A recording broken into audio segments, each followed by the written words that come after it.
बढ़ते हैं आगे। बात अब उत्तर प्रदेश विधानसभा के बजट सत्र की करेंगे, जिसका आगाज हो चुका है। आपको बता दें कि विधानसभा की शुरुआत में राज्यपाल का अभिभाषण होगा। कल से सदन में अभिभाषण पर चर्चा होगी और 20 फरवरी के उत्तर प्रदेश का बजट पेश किया जाएगा। तस्वीरें आपको दिखा रहे हैं। आपको बता दें कि इससे पहले सीएम योगी आदित्यनाथ की तरफ से कहा गया कि विपक्ष से सुचारू रूप से सत्र को चलाने में मदद करने की अपील की गई। कुछ देर पहले ही सीएम योगी आदित्यनाथ मीडिया से मुखातिब हुए और ये सब चीजों को रखते हुए नजर आए। उन्होंने ये भी कहा कि सदन अच्छे से चले और ये सत्ता और विपक्ष दोनों का दायित्व होता है।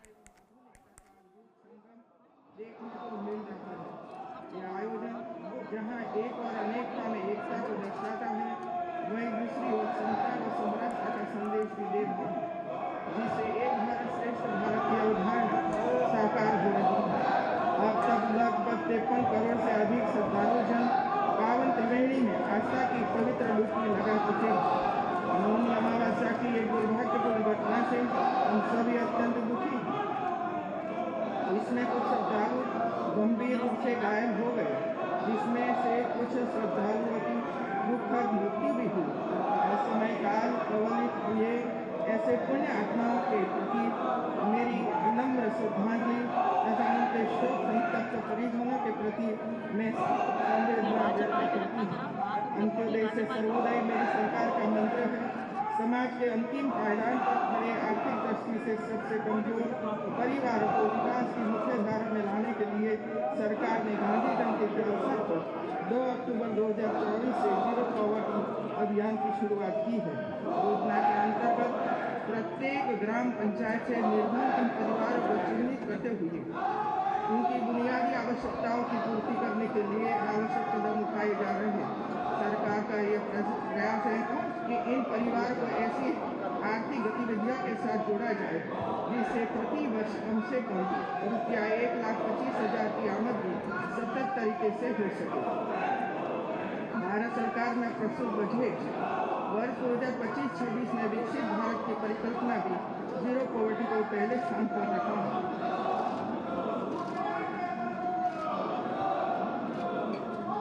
मेरी सरकार के सुनियोजित प्रयासों, प्रभावी कार्यान्वयन व सतत अनुश्रवण से उत्तर प्रदेश देश में विभिन्न योजनाओं में प्रथम स्थान पर है।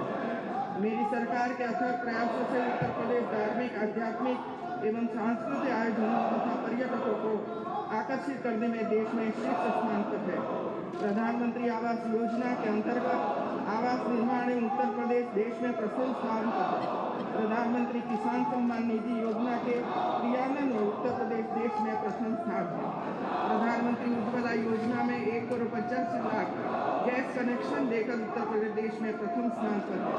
पीएम स्वनिधि योजना के अंतर्गत स्ट्रीट वेंडर्स को सर्वाधिक ऋण देकर उत्तर प्रदेश देश में प्रथम स्थान पर है।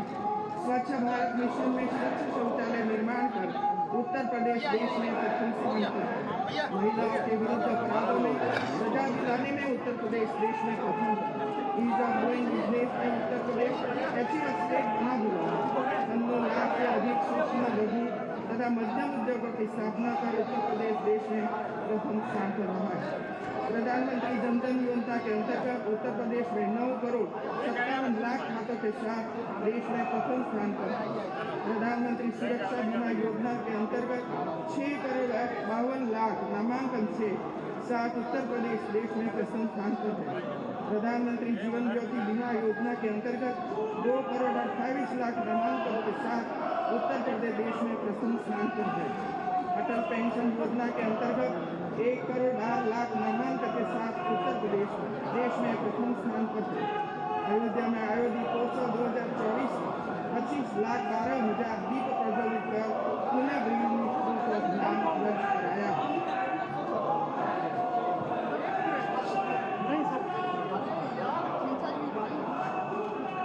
कृषि निवेशों में किसानों को देय अनुदान डीबीटी के माध्यम से भुगतान करने वाला देश में उत्तर प्रदेश पहला राज्य है। तृतीय राष्ट्रीय जल पुरस्कार में उत्तर प्रदेश को देश में प्रथम स्थान प्राप्त हुआ है। गन्ना एवं चीनी खाद्यान्न, आम, दुग्ध, आलू, जीरा उत्पादन में उत्तर प्रदेश का देश में लगातार प्रथम स्थान रहा है। देश में एथेनॉल के उत्पादन व आपूर्ति करने में उत्तर प्रदेश प्रथम स्थान पर है। ई मार्केट प्लेस के अंतर्गत सर्वाधिक सरकारी क्रय करने वाला उत्तर प्रदेश देश का पहला राज्य बना।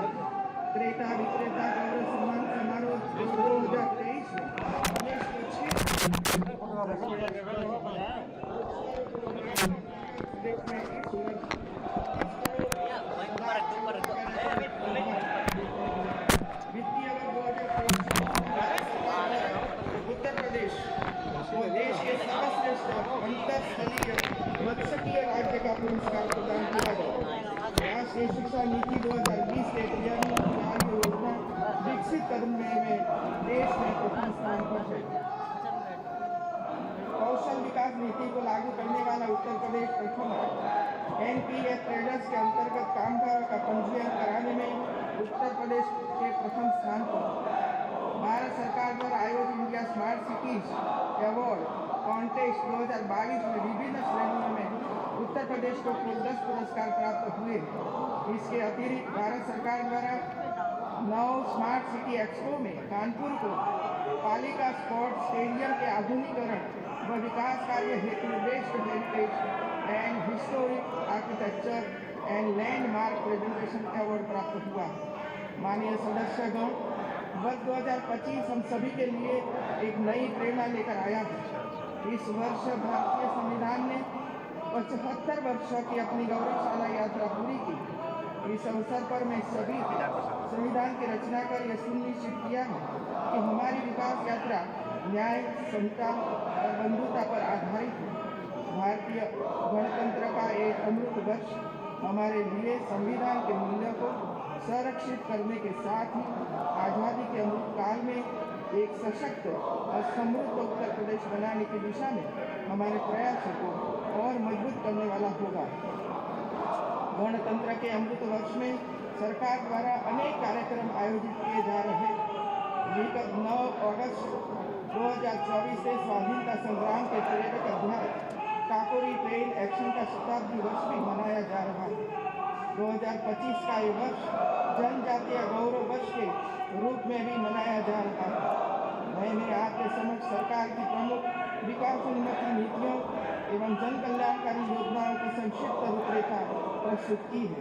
वित्तीय वर्ष 2025-26 का आम व्यय शीघ्र ही सदन में प्रस्तुत किया जाएगा। विगत सत्र के पश्चात मैंने 2 अध्यादेश पारित किए हैं, जिनके प्रतिष्ठानी विधेयक व कतिपय अन्य महत्वपूर्ण विधेयक आपके विचार अथवा प्रस्तुत किए जाएंगे। मुझे आशा है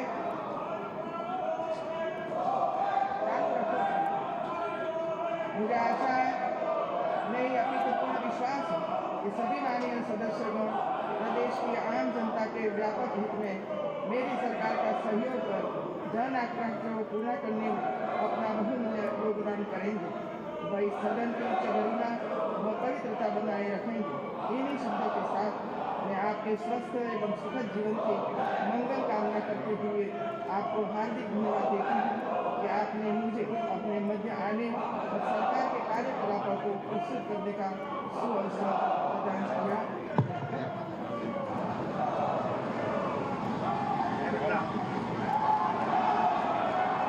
मैं महामहिम श्री राज्यपाल जी के मुझे बहुत आभार व्यक्त करता हूँ कि उन्होंने कृपापूर्वक अपना मार्गदर्शन इस सदन के संवेद सदन में आपने अपना मार्गदर्शन दिया। इसके लिए पूरा सदन आपको हृदय से आभार व्यक्त करता है।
तो देखिए तस्वीर आपको दिखा रहे हैं, उत्तर प्रदेश विधानसभा का बजट सत्र शुरू हो चुका है और ऐसे में देखिए पहले से ही अंदाजा लगाया जा रहा था कि इस बार जो सत्र है वो हंगामेदार रहने के आसार बने हुए थे, क्योंकि कई मुद्दे पहले से ही विपक्ष की तरफ से उठाए जा रहे थे, समाजवादी पार्टी की तरफ से उठाए जा रहे थे और यह अंदाजा इसी से ही लगाया जा रहा था कि इस बार भी जब बजट सत्र की शुरुआत होगी तो हंगामा पूरा देखने को मिलेगा सपा की तरफ से। और वही देखिए देखने को भी मिला, क्योंकि एक तरफ राज्यपाल आनंदीबेन पटेल का अभिभाषण शुरू हुआ तो वहीं दूसरी तरफ सपा विधायकों की तरफ से जो है हंगामा शुरू कर दिया गया और तमाम मुद्दों को वो उठाता हुआ नजर आया। इस दौरान गो बैक के नारे लगाए गए और तमाम जो सपा के विधायक हैं वो वेल तक आ गए।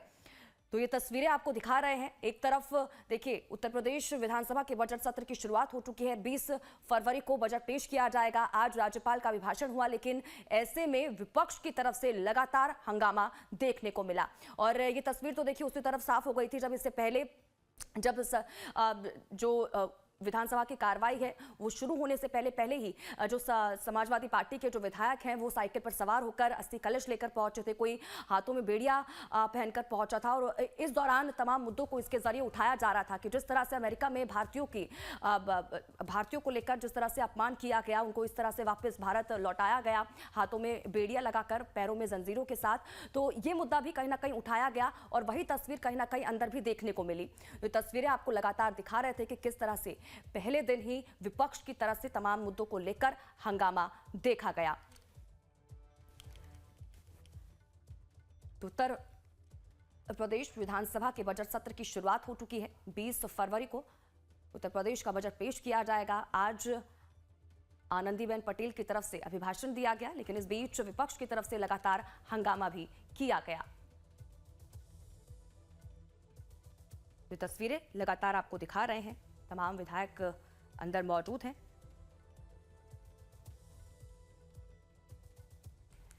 तो यूपी बजट सत्र की शुरुआत के पहले सीएम योगी आदित्यनाथ ने कहा कि आज से 5 मार्च तक सदन चलेगा और 20 फरवरी को बजट पेश किया जाएगा। और इसके साथ ही सीएम योगी आदित्यनाथ ने कहा कि सदन चलाना विपक्ष की भी जिम्मेदारी है। आज विधानमंडल के कार्रवाई प्रारंभ होने के साथ ही महामहिम राज्यपाल जी का महत्वपूर्ण अभिभाषण संवेद सदन को महामहिम राज्यपाल जी के द्वारा अपने अभिभाषण के माध्यम से संबोधन होगा।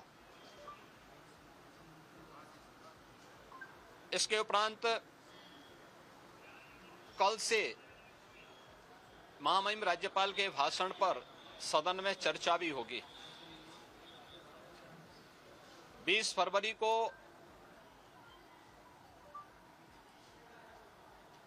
वर्ष 2025-26 का उत्तर प्रदेश का सामान्य बजट सदन में प्रस्तुत होगा। उत्तर प्रदेश के इतिहास में ऐसे बहुत कम क्षण आए हैं जब इतने लंबे समय के लिए सदन आहूत किया गया हो, लेकिन सदन की कार्रवाई सुचारू रूप से संपन्न हो, यह केवल सत्ता पक्ष का ही दायित्व नहीं होता है, बल्कि विपक्ष का भी उतना ही महत्वपूर्ण दायित्व बनता है। सदन चर्चा परिचर्चा का एक मंच बने। उत्तर प्रदेश के इतिहास में ऐसे बहुत कम क्षण आए हैं जब इतने लंबे समय के लिए सदन आहूत किया गया हो, लेकिन सदन की कार्रवाई सुचारू रूप से संपन्न हो, यह केवल सत्ता पक्ष का ही दायित्व नहीं होता है, बल्कि विपक्ष का भी उतना ही महत्वपूर्ण दायित्व बनता है। सदन चर्चा परिचर्चा का एक मंच बने। बजट सत्र के पहले दिन महामहिम राज्यपाल महोदय का अभिभाषण होगा और उसके पश्चात अभिभाषण पर चर्चा होगी, फिर बजट प्रस्तुत होगा, बजट पर चर्चा होगी। सरकार हर प्रकार से है तैयार। विपक्ष से रचनात्मक जिम्मेदारी, सकारात्मक दायित्व निर्वाह करने की अपेक्षा है।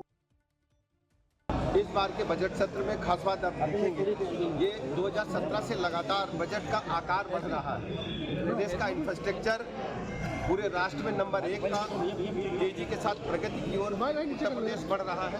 विभिन्न विभागों के मांगों के साथ बजट पर कल 20 तारीख को प्रस्तुतिकरण के बाद चर्चा भी होगी। और लगातार उत्तर प्रदेश का चतुर्मुखी विकास हो, इंफ्रास्ट्रक्चर मजबूत हो, औद्योगिकीकरण हो, लाइन ऑर्डर बेहतर से बेहतर बने। हमारी सरकार की प्रतिबद्धता है कि हम उत्तर प्रदेश को राष्ट्र का नंबर 1 राज्य में स्थापित करने के लिए नीचे कर रहे हैं। हम विधानमंडल दल के दोनों सदनों के सदस्यों से अनुरोध करते हैं, कृपया सदन में प्रतिभाग करते हुए प्रदेश के विकास में सहायक बने। राजीव ओझा ज्यादा जानकारी के साथ हमारे संवाददाता इसी खबर पर जुट चुके हैं। सीधा रुख राजीव का करेंगे और जानकारी लेंगे। राजीव, देखिए, ये तो पहले ही क्लियर हो गया था कि विपक्ष की तरफ से लगातार हंगामा तो देखने को मिलेगा ही, क्योंकि कई मुद्दे हैं पहले से ही विपक्ष उठा रहा था और वो तस्वीर देखने को भी मिली। जैसे ही राज्यपाल का अभिभाषण शुरू हुआ वैसे ही विपक्ष का जो हंगामा है वो भी शुरू हो गया। सपा की तरफ से कई मुद्दों को उठाया गया, क्या जानकारी? विपक्ष ही राज्यपाल ने अपना अभिभाषण जल्दी में कर दिया। पूरा समय लगता है तो उन्होंने नहीं पढ़ा और कम समय में उन्होंने अभिभाषण अपना पूरा कर लिया। अभी थोड़ी देर पहले मुख्यमंत्री आदित्यनाथ और विधानसभा सतीश महाना के साथ बाहर छोड़ने गए थे और राज्यपाल सदन से जा चुकी है और उसके बाद मुख्यमंत्री योगी आदित्यनाथ वापस सदन में लौटे हैं और सदन की चलाई जा रही है। हालांकि लगातार नारेबाजी कर रहा है और राज्यपाल का अभिभाषण एक तरह से पूरा नहीं होने दिया गया। राज्यपाल ने उसे जल्दी में नहीं है और पूरे दिन अगर हो सकता चलिए, ठीक है राजीव, बहुत बहुत शुक्रिया इन तमाम जानकारी के लिए और हमारे साथ जुड़ने के लिए। आप नजर बनाए रखें, आपसे आगे भी जुड़ेंगे, अपडेट लेते रहेंगे। लेकिन फिलहाल ये तस्वीरें लगातार आपको दिखा रहे हैं। इससे पहले सीएम योगी आदित्यनाथ को भी आपने सुना, दोनों ही डिप्टी सीएम की तरफ से बजट को लेकर भी जानकारी दी गई। हालांकि देखिए, बजट सत्र की शुरुआत से पहले ही सीएम योगी आदित्यनाथ मीडिया के सामने पहुंचे और मीडिया को संबोधित करते हुए नजर आए। उनकी तरफ से ये भी कहा गया कि सत्र को चलाने की जिम्मेदारी सिर्फ सत्ता पक्ष की नहीं है, बल्कि जिम्मेदारी विपक्ष की भी हो जाती है, क्योंकि ये मंच ऐसा है, ये जगह ऐसी है जहां पर तमाम मुद्दों को उठाया जा सके और उस पर अच्छी तरह से बातचीत हो सके।